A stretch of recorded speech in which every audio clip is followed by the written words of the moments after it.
really love the music and the spirit of Sinead O'Connor, who died in 2023 at the age of 56. So I sing this song in memory of her. Now, thank you. In this heart lies for you a lark born only for you, who sings only to you. My love, my love, my love, I am waiting for you, for only to adore you. My heart is for you, my love, my love, my love. This is my grief for you, for only the loss of you, the hurting of you. My love, my love, my love. There are rays on the river. Soon these tears will have cried. All loneliness has died. My love, my love, my love. And I will have you with me in my arms only, for you are only my love, my love, my love.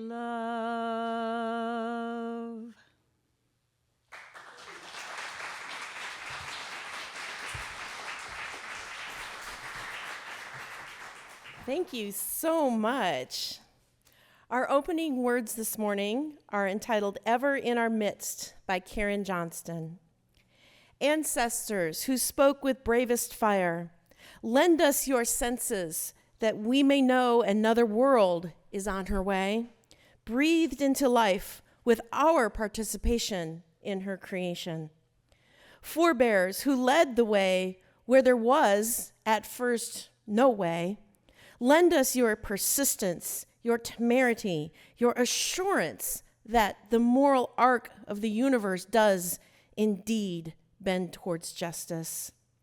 Ones who went before us, sacrificing for a future not your own, help us to give of ourselves, that the common stones in our hands today might be cathedrals of compassion tomorrow, halls of restorative justice tomorrow, and sheltering walls of beloved community the day after.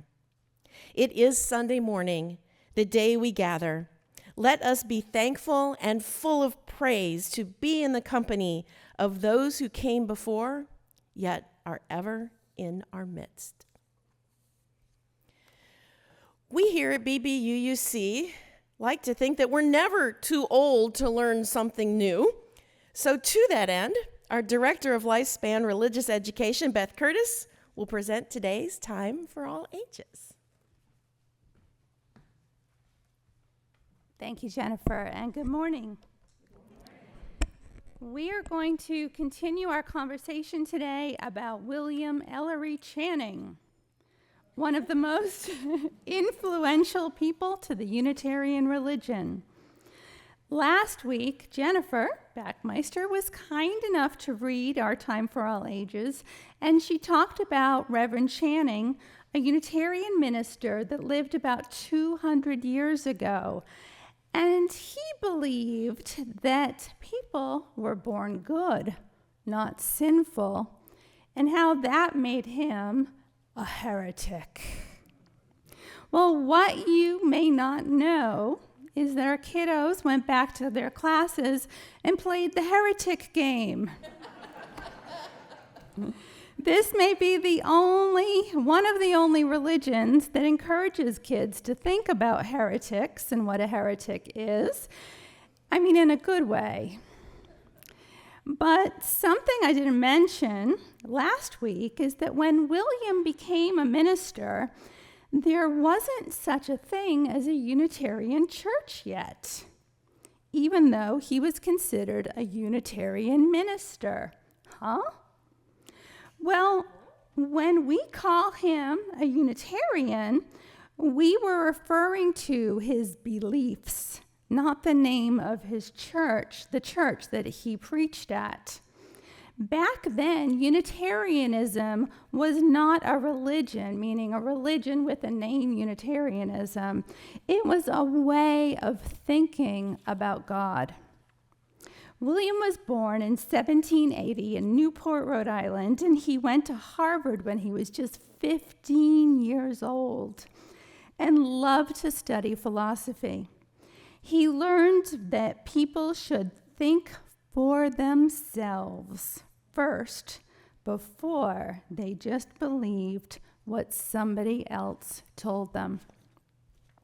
Later, while working in Virginia, he saw the cruelty of slavery firsthand, and he promised himself he would devote his life to goodness, reason, and God, and to speaking out against injustice.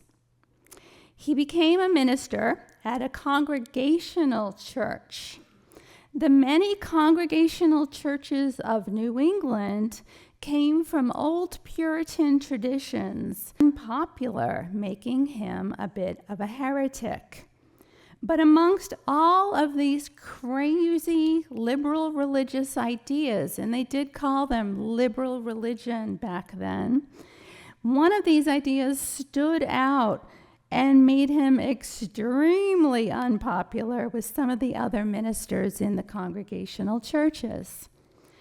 William did not believe in the Trinity, the idea that God is three persons, the Father, the Son, and the Holy Spirit. He believed that there was only one God, and that Jesus was not a God himself, but a great teacher and a living example of how we should live.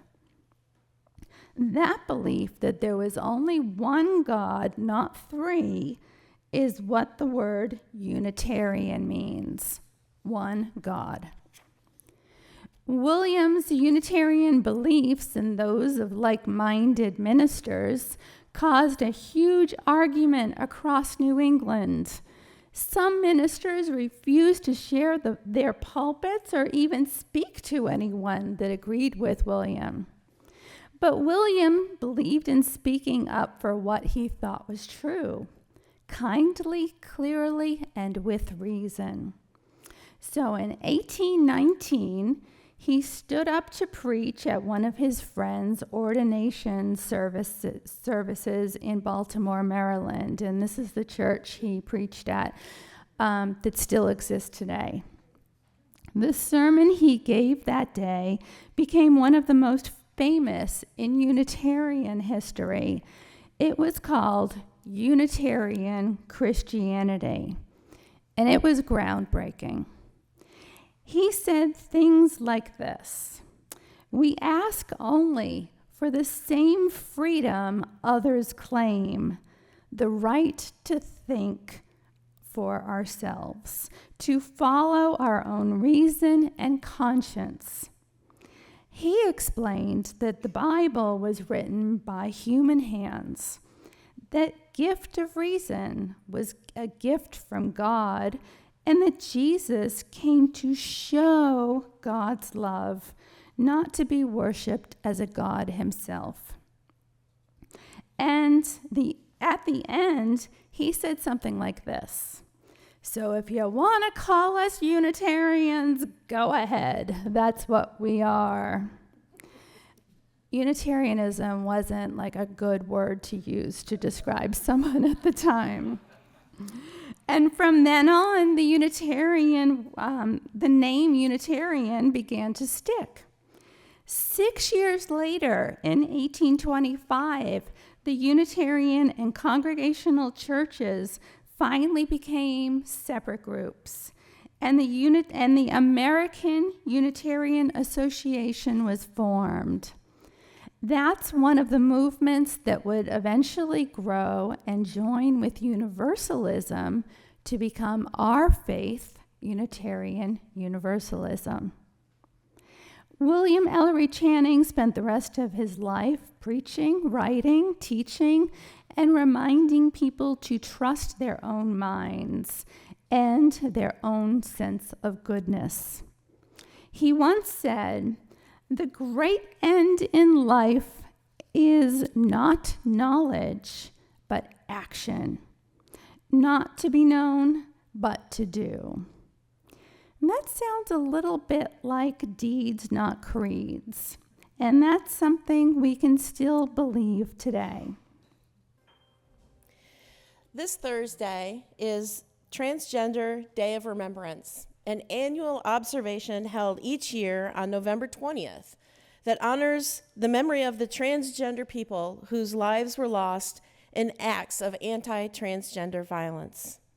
I'll ask Penny Peterson to come forward and light our chalice this morning. In recognition of the day, this morning's chalice lighting was written by the Reverend Jamie A. Yandel, pronouns they, them, theirs. Reverend Yandel is a non-binary minister and board-certified chaplain currently residing in Texas. They serve as the Unitarian Universalist Association's transgender support specialist, ministering in the office of the Vice President for Programs and Ministries. And in this role, Reverend Yandel provides spiritual support and direct care for the trans and non-binary community within and beyond the UUA. Their reading is entitled, "The Infinite Divinity." The chalice is lit, and in the flames of the memory of our trans and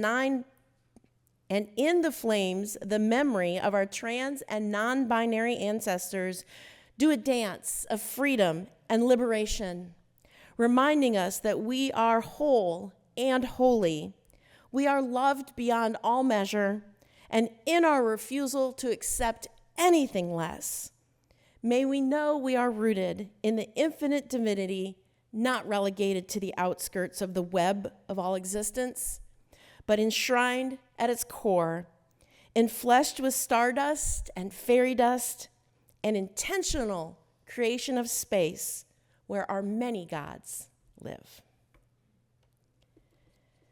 Our opening hymn this morning is number 129, "Let Love Continue Long." And as the song leaders come forward, I'd like to share with you a little information. The Reverend Kimberly Debus is a UU minister who maintains a website that offers notes and background information about the hymns in our hymnal. And while I chose this hymn today because the lyrics resonated with me, Reverend Debus's commentary on the hymn is worth sharing. She talks about how she had to set a boundary with her family members about debating politics, as it would lead to no good outcomes for any of them.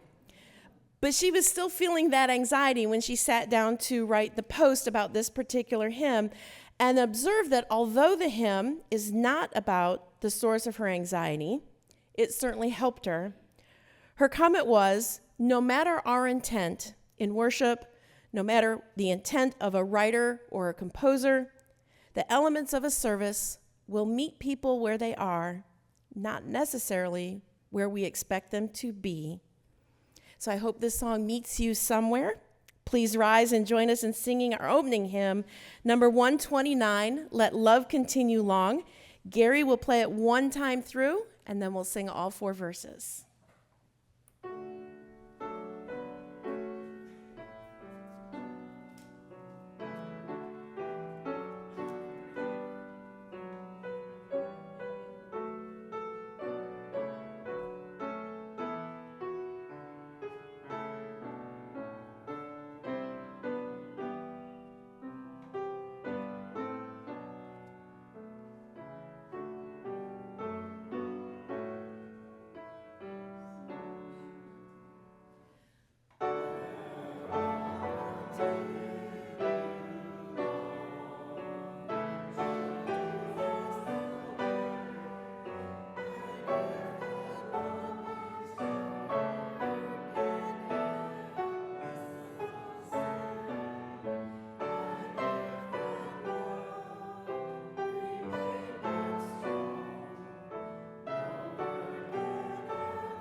Thank you. You all sound wonderful this morning, even though I know that was an unfamiliar hymn. Good morning, everybody. Welcome to Buttman Bridge Unitarian Universalist Church. We've heard that so many times this morning. We call ourselves BBUUC because we're important people with lots of things to do, and we don't have time for all the syllables. I am Jennifer Bacmeister, and my pronouns are she and her. I will be your worship assistant today. The Reverend Carmen Emerson will be in the pulpit in just a little while. It is a lovely morning to worship together, and I am glad we can be here today. Each month, we focus our services around a spiritual theme. Our theme this month is gratitude, which seems appropriate for the month that has Thanksgiving in it. As UUs, we strive to intentionally notice and appreciate the kindness and beauty in the world around us so that we may build a habit of wonder and appreciation. This ethic of gratitude helps us move into actions that perpetuate kindness and beauty and thereby create a better world, both now and for the future. I always like to draw your attention to the flower diagram on the back of the order of service.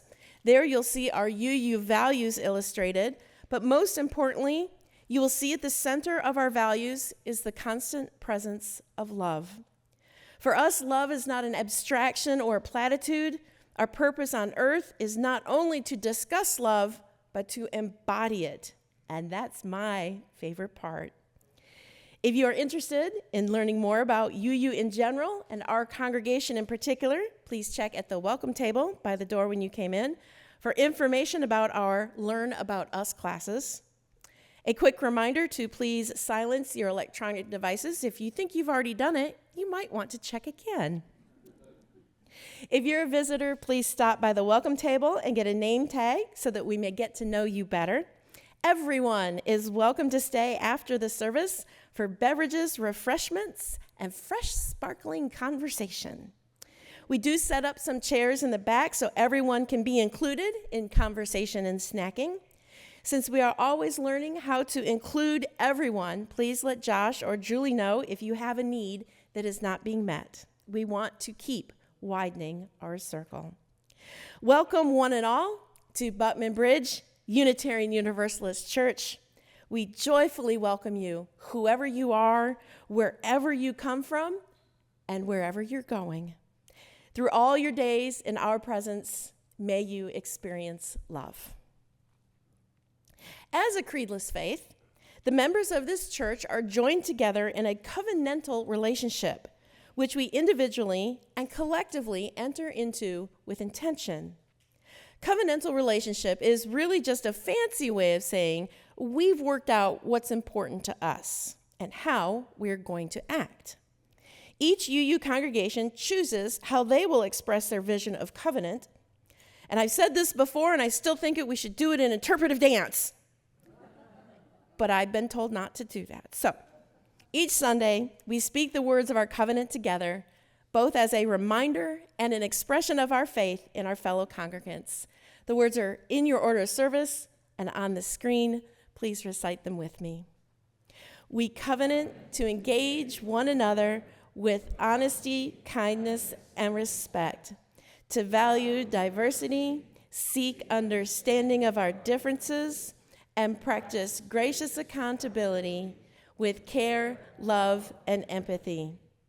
We make these promises to those who are here and those yet to come, so that we may be a safe, welcoming, and beloved community of acceptance, learning, and transformation. Please rise in body or spirit and join me in singing our call to worship. The words again are in your order of service and on the screen.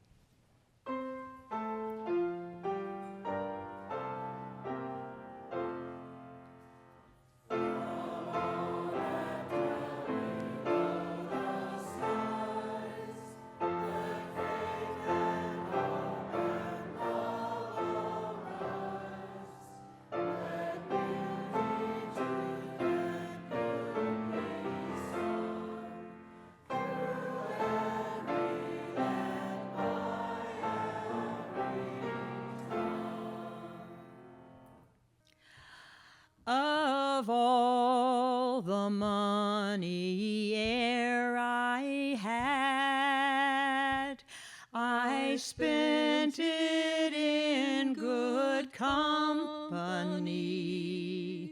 and all the harm that e'er I've done, alas, it was to none but me. And all I've done for want of wit, to memory now I can't recall. So fill to me the parting glass. Good night and joy be with you all. Of all the comrades e'er I had, they're sorry for my going away, and all the sweethearts e'er I had would wish me one more day to stay. But since it falls unto my lot that I should rise and you should not, I'll gently rise and softly call, Good night, and joy be with you all. Good night, and joy be with you all.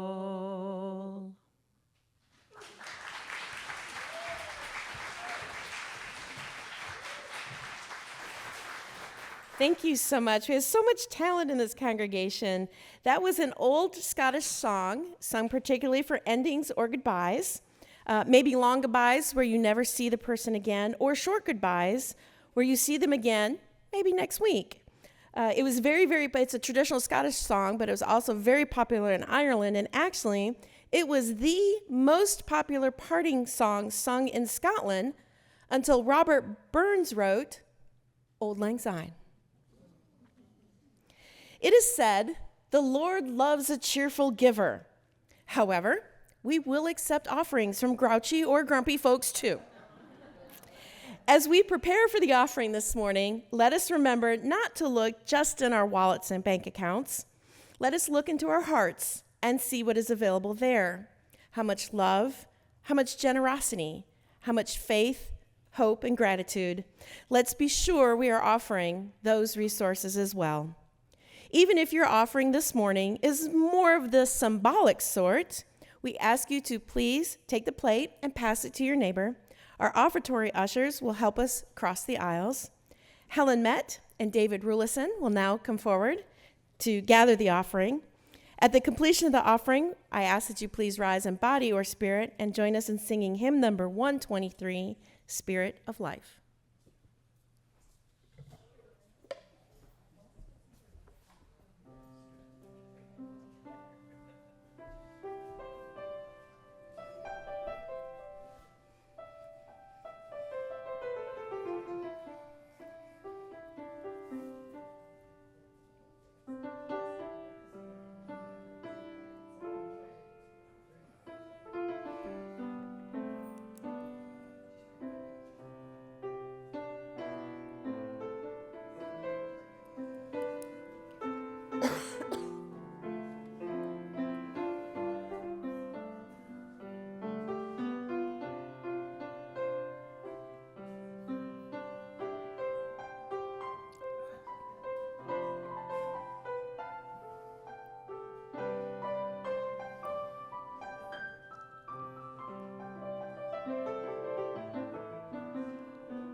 Please rise.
This morning, the Reverend Carmen Emerson will continue her series, The 6 Needs of Mourning, with part 3, Remembering.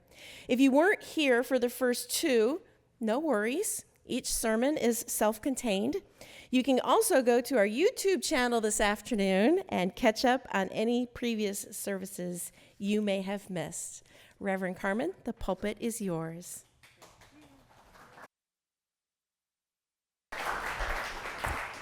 Good morning, everyone. I'm happy to be with you. I'm happy to continue the journey that we began together in September to talk about the 6 needs of mourning. So because talking about mourning and grief and loss can be such a hard and tender conversation, we're doing this together as part of a worship service in this sanctuary, this safe place, made sacred by our covenant to care well for one another, and with the understanding that grief is a spiritual journey. Grief is a normal, necessary part of human life. It is first and foremost a spiritual journey because it forces us to examine our most fundamental beliefs about why we are here and what life means. As we move through these Sundays together, it's also important to remember that grief and mourning are 2 different things. So grief is what goes on inside of us when our heart is broken. Mourning is what happens on the outside of us as we're expressing that grief that is within us. Grief is internal. It is all of that feeling and thinking, that turning inward, pondering, remembering that we do when we're processing a loss. Mourning is the external actions we're taking, talking, acting, doing, creating, and moving. So I know we've seen a slide already about the 6 needs of mourning, but I wanted to offer you the 6 needs of mourning revised because the 3rd need of mourning, according to Dr. Wofelt, is remembering the person who died. And I have to expand that to say, remember the person and the creatures who died, because we know that we mourn not only the people we've loved and lost, the people who've loved us, but the creatures who love us unconditionally, whose deaths we mourn just as deeply, whose lives we remember with sorrow, with joy, and with gratitude. And one more reminder, we're going to do a quick review of needs 1 and 2, but one more reminder about this whole conversation, and that is that our grief and our mourning do not proceed in a linear, orderly fashion. No matter how much we've been taught about the 5 stages of grief and the idea, well, I'll finish stage 1 and then cleanly move to stage 2, please get that out of your brain, out of your spirit, out of your body. It's been ingrained in us. And the reason we like that idea is because bereavement means literally to be torn apart. And so it's very appealing to think, well, there's something that I can put in order. There's a way to put all of this back together again, to be restored. Parts of that are true. First, it is true that we must move through these needs of mourning, but this is going to be a recursive movement, not an orderly movement. We're not going to complete one stage before moving on to the next. It's going to be forward and backward and mixed up, and I thought I was done with this, but this just triggered a memory that takes me back to a different thing. So it's going to be very recursive as we circle around all of these needs and move through them. And second, it is true that there will be restoration. I want to make this really clear, not as a conclusion of our grief. Our grief is never concluded, but there will be restoration, meaning a reconciliation to our loss, an integration of all of those memories, thoughts, and feelings as our lives continue. It's not that our grief changes size, it's that our hearts, the capacity of our hearts grows around the grief that we will always feel. So the first need of mourning was acknowledging the reality of the death, and that is because our heads and our hearts will want to resist what we know to be true. We just want to keep resisting that. It can't be true. We'll keep flipping it over and over again, examining it. So the first need of mourning is acknowledging the reality of the death, getting that cognitive reality our affective reality, our emotions, all in alignment with the truth of what is actually happening. This takes time, it takes trusted companions who are going to not rush us through or ply us with platitudes, but are willing to listen to our stories about this as often as we need to share them, and that is going to be different for each one of us. The second need of mourning is to feel the pain of the loss. I said in that sermon, grief is holistic. We feel the pain of our loss physically, emotionally, cognitively, socially, and spiritually.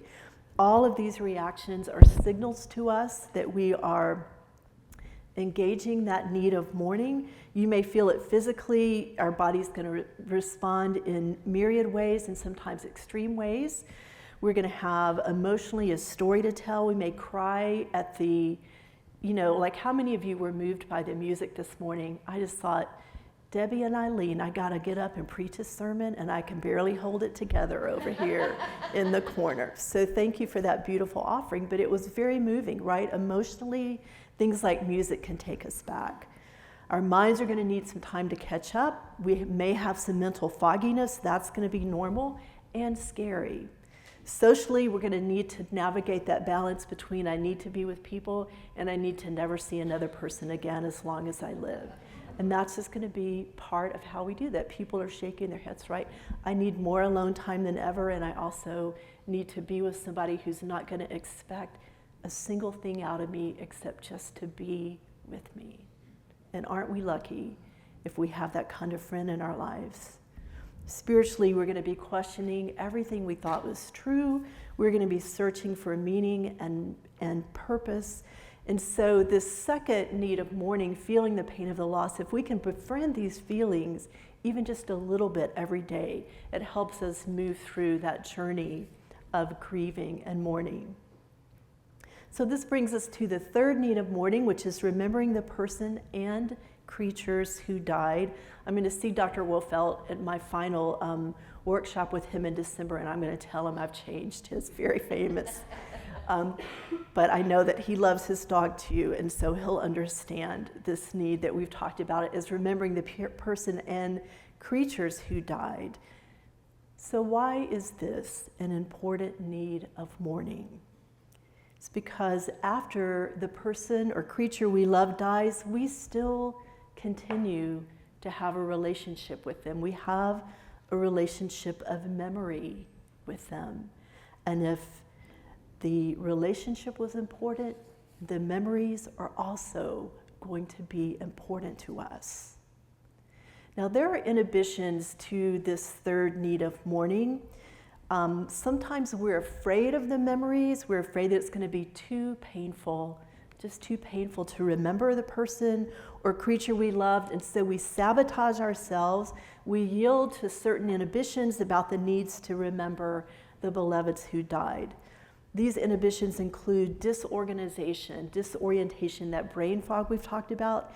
We can believe that we are protecting ourselves by shutting ourselves off from those memories. But here's the thing.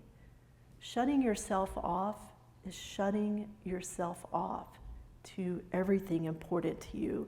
And when we get so focused on holding up that wall, we're unable to focus on other things that allow us to begin to move on. Our disorientation hardens instead of softening. So that can be one of the inhibitions to this needs. We can also experience really explosive emotions like anger. Do you remember C.S. Lewis? If you know C.S. Lewis, the author, took a long time to find his beloved wife, and then she died very early into their message, and he said, nobody ever told me that sorrow felt so much like pain and anger. So all of those emotions are mixed up together. Explosive emotions like anger help us to temporarily defend against our underlying feelings of helplessness and hurt and pain and suffering, but anger is our primary defense mechanism. It's not sustainable, right? Who wants to live angry all of the time? It's a half-life. It's a waste of our lives. We can have guilt and regret. Our memories of the person we love will include both good times and challenging times. And we can get hyper-focused on certain memories wrapped around the axles of, if only I had, or why didn't I, or I should have, or if only again. Remember this, none of our relationships can ever be defined by a single moment in time in those relationships. So please be gentle with yourselves around guilt and regret you may feel about those relationships. We're going to have sadness and depression too. This is normal, but we can get stuck in that, focused on the circumstances surrounding the death rather than recalling the memories of the relationship. So the death begins to eclipse the life that you actually shared. So there's like inhibitions to this third need of mourning. There are ways to engage the third need of mourning. One of those is to engage in this memory work that eventually transforms the despair into hope. So we have to dose ourselves. You may remember me using that phrase earlier this year. Dosing is how we manage these needs, how we move into them, take a break, move a little deeper into them, take a break. We're going to be moving backward and forward all the time, hopefully with companions we trust on that. By dosing, we strengthen our capacities to engage with these needs of mourning, get a little stronger, gain a little more insight, a little more understanding with each pass. So one of the things to engage the need of mourning is to remember that we have to go backwards to go forward. And I'm going to tell you what that means. Our precious memories reflect the significance of the relationship. And there is a correlation between our ability to embrace the past and our ability to open ourselves up to new experiences. So if we just cut ourselves off from all of those memories, from all of that past, we're going to get stuck. We're not going to be able to move forward. We have to go backward in memory to move forward in hope. Another thing, sometimes when I'm working with people who've had a loved one die, they don't want to talk about that person. They don't want to mention their name. And so I tell them, use their name. That is, you love their name, you love that person. Use their name, encourage those around you to use that name. Otherwise, we fall into that pretense of they never existed, our relationship never existed. Don't be afraid to remember them, to remember when you revisit the places that were meaningful to you, that you spent time together, on days when you can celebrate them, birthdays, anniversaries. Use linking objects. Do you guys know what linking objects are? Have you heard of these? It's like a linking object might be, I wear my husband's wristwatch, or I use my grandmother's cookbook, or there's a blanket or a pillow. It might even be a favorite toy that your dog had, or their leash, or a collar that you keep. Maybe even their watering dish becomes a saucer for a favorite plant. So use those linking objects to remember that person who died. Don't avoid them. Embrace that as you can. You can review your relationship. This appeals to the way my brain works, like to make a list and a timeline and, a spreadsheet, if I'm honest about it. Create a timeline. Note those major events, the good times, the hard times, challenges of your lives, seasons of your lives, and then you can journal around questions like, what do I miss most about my person?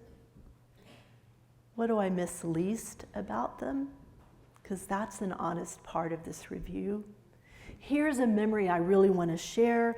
Some of the things they used to say to me all the time were this. One of the most important qualities about that person that made me love them is this. Here's a time when they inspired me or encouraged me, lifted me up. And remember this time when I seemed to make that kind of difference in their lives too. So review that relationship, look at that continuum, and go deeply into those very specific ways of remembering them. We cannot avoid unpleasant memories altogether. If we try to do that, we're going to get very stuck, and even then may need to turn to professional therapy to help us get out of our stuck grief. Just trying to avoid painful or ambivalent memories can keep us from healing. I had a really important lesson about this in the hospital once. I was working with a person who, and we had seen her many times, and she had a horrible life story. It was just so profound and traumatic. And I very naively said to her, well, do you think you'll see your grandfather in heaven? And she said to me, I sure hope not. Right? That was it was such an important learning moment for me as a chaplain. And then she went on to say why she hoped she wouldn't want to see him there. And the bottom line was, if someone like that can make it into heaven, then I don't need to be there, and I don't want to be there, right? So there are unpleasant memories that we have to also acknowledge are part of our grief process. Don't try this alone. Talk to someone you trust and a grief-informed counselor if you need to. You can organize a mourning book. This is just photos, letters, memorabilia, maybe artwork they did, things that they wrote. Ask other people to write you a note about them. Like, tell me a story about my beloved that maybe only you know. And that can be a very important part that you put into a memory book, and then look at that when you need to, when you can, just to remember, this person had a whole life and I knew this much of it, but there were all these other pieces too, and these other people that loved them. And finally, give attention to unfinished business. This is a particular kind of emotional intention that needs to be mourned openly and honestly. One way to do this after the person is gone is you, based on how well you knew them, write a letter to them. Say the things you need to say, then tuck it away. Leave it in an envelope for a few days. These are the things you wish you would have said to them when they were alive, maybe. When you can, pick it up, reread it, and then knowing them as you did, imagine the letter they may have written back to you about the things that you risk saying to them. And you can continue this cycle until you reach a sense of peace about your unfinished business with them.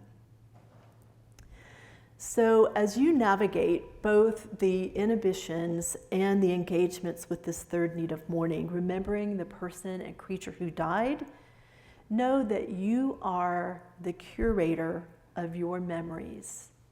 You are the curator of your memories, and you can care for them with love, with gratitude. To nurture your memories is to nurture both yourself and those around you. Also, each memory we have of the person or creature we've lost is a part of the unique story of our relationship with them and of the lives that we ourselves are living. Remembering the people and creatures we have loved allows us to slowly heal. Healing does not mean you will forget. Healing does not mean you're going to forget. It means you will remember, gently moving forward, never forgetting your past. Remembering the past makes hoping for the future possible. And then next, understanding the preciousness of your memories. Our memories helps us to embrace the way that we want to live our lives in the here and now. It reminds us that each day we live is a memory in the making. I love that. Each day we live is a memory in the making. This is a profound spiritual thought. One of the reasons I'm glad we're considering these needs of mourning together. And if the memory in the making is not for us, perhaps it is for someone who loves us. Think about how many good moments in your lives have begun with the words, hey, remember that time we, right? And then a story unfolds. Such words are prelude to a larger love story. Finally, our memories remind us in the here and now to let others know every day how much we cherish them, and to say the 4 things that are most important for us to say: I love you, I forgive you, please forgive me, and thank you. Paying attention to these things and saying them directly to the people we most care about, these are an outward expression of those fundamental beliefs about why we are here and what life means.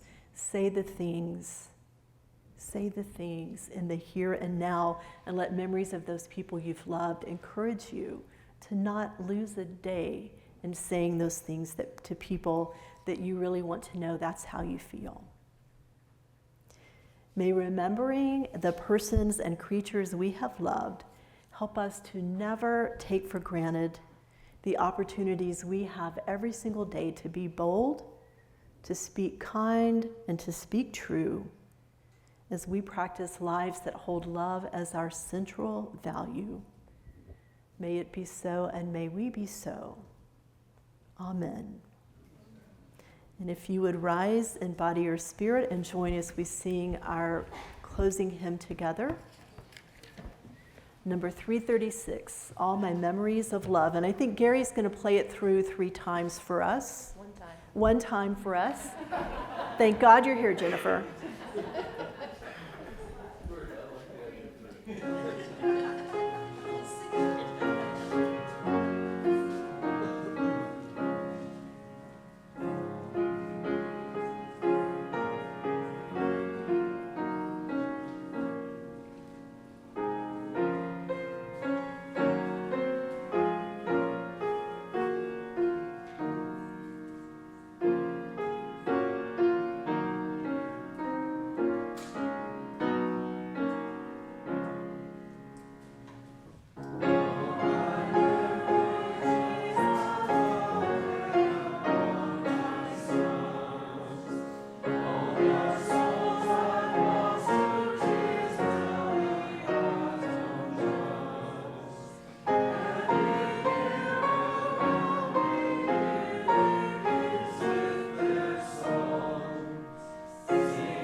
If you'll remain standing as Penny Peterson comes back to extinguish the chalice, we offer this benediction as our worship concludes and our service begins.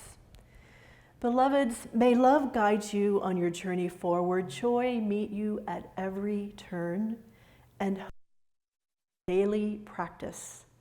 May gratitude companion you, compassion embolden you, and open-hearted courage be your unending choice. May peace challenge you, dear ones, generosity empower you, and may you know in every day that you are enough, just exactly as you are, and you are not alone. Blessed be, Ashe, and farewell.